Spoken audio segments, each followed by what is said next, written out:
I sometimes will say that our church is the church that doesn't care.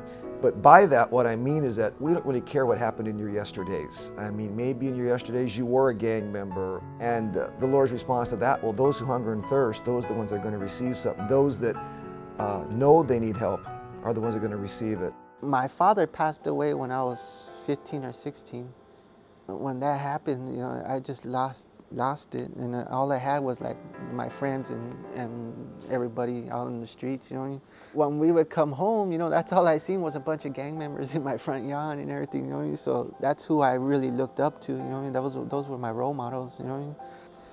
I was just so bad. Like my mom couldn't handle me and stuff like that, and she had kicked me out for a while.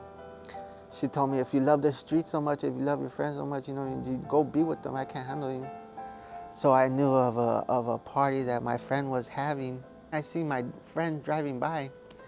So I called for him, and I met him in the middle of the street. I asked him if he could give me a ride. He said, yeah. And then right when I said that, I seen his eyes like light up, and I turned around, and there was these two cars coming around the corner real fast. I seen the second car with about 2 or 3 guys with already their guns out. And they just started shooting. They're trying to shoot him, and then they shot me. They shot me once in the hip, and then I turned around to try to go down under the truck, and they shot me in my shoulder.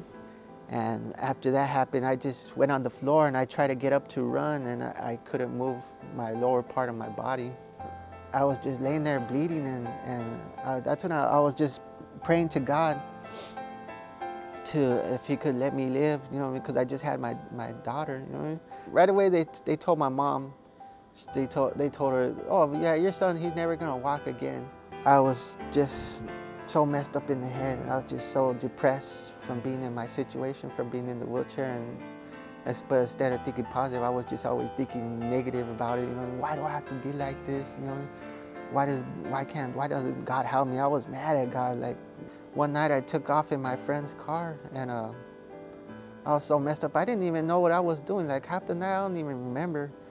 And I ended up getting pulled over by the police, and they were trying to tell me to get out of the car. And I was yelling back at them, no, hell no, I'm in a wheelchair. I go, you come over here. They're all like, put your hands where we can see them. And then my leg spasms went off real bad, so I put my hands on my legs to calm my legs down, because that's the only way I could calm them down. And when I did that, they just let the dog loose on me. The dog started tearing up my arm and everything. I just remembered shaking on the ground so bad, I was yelling. I thought I was gonna die. And I was just asking God, if he would give me my hand back. I promised him, I was so sick of that lifestyle that I would promise him that I would never do nothing like that again. And he granted me that, cleared my head up, and just had me thinking positive all the time I was in there, And I guess just one day I just said, I'm gonna call my sister Debbie. I called her and I told her, are you guys going to church Sunday? And she goes, yeah. I go, well, I gotta go to church. And then I came in here and I seen how nice it was in here and everything, and I heard the music, and I just started, getting into it with everybody, clapping my hands, and then I started hearing Pastor Jim speak. It just touched my heart. It felt so good. I couldn't wait to come back, to tell you the truth.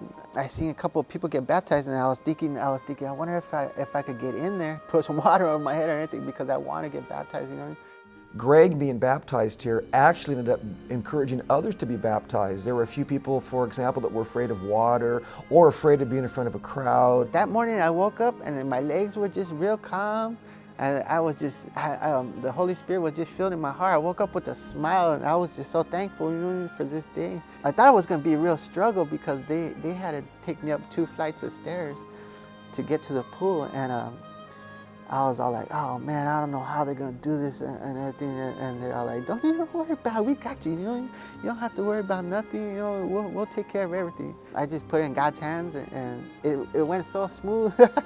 From that day on, it's like, instead of dwelling like on negative things, it's just like they just flow over me. I'm so happy now.